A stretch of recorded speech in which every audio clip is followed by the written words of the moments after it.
मुनीमजी, नाना शिंदेकडून हा दागिना घ्यावा लागला।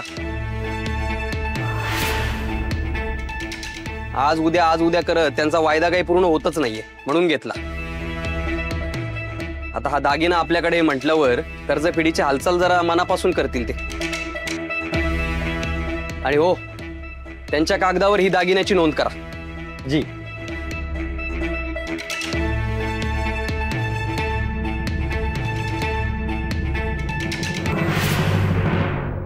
सकू, सकू उठ, चल उठ उठ उठ। अगं किती हळू बाई आहेस तू। मेंदू कोरा करकरी झाल्यासारखी काय बघतेस माझ्याकडे? शिरतय का तुझ्या डोक्यात मी काय बोलते ते? उठ लवकर, मला काम करू दे, उठ।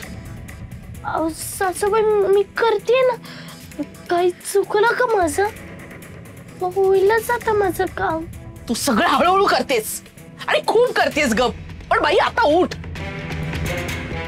आणि बाळा, लहान आहेस की नाही तू?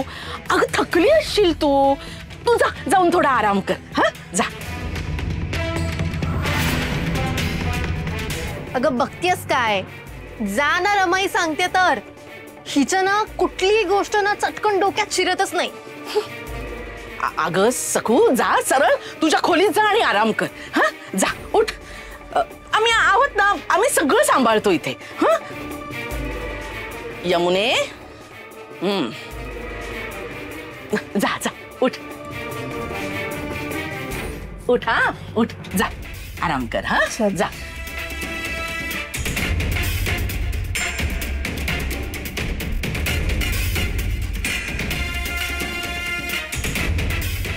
तोंड बंद करा आधी।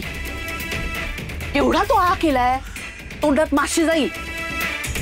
आणि तो हात आधी गळ्यात घालावं। आणि आता मरेन की उद्या असा चेहऱ्यावर भाव आणून काम करा।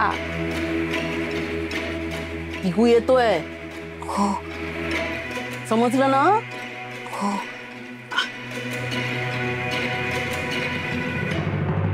सगळा हिशेब चोख ठेवा। तारण सोनं किती आहे, कुणाकुणाचं आहे, त्यावर व्याज किती आलं, थकबाकी कोणाकडे आहे, सगळ्या याद्या तयार ठेवा। मी दुपारनंतर सगळा हिशेब आणि नोंदी तपासणार आहे। जी, तयार ठेवतो।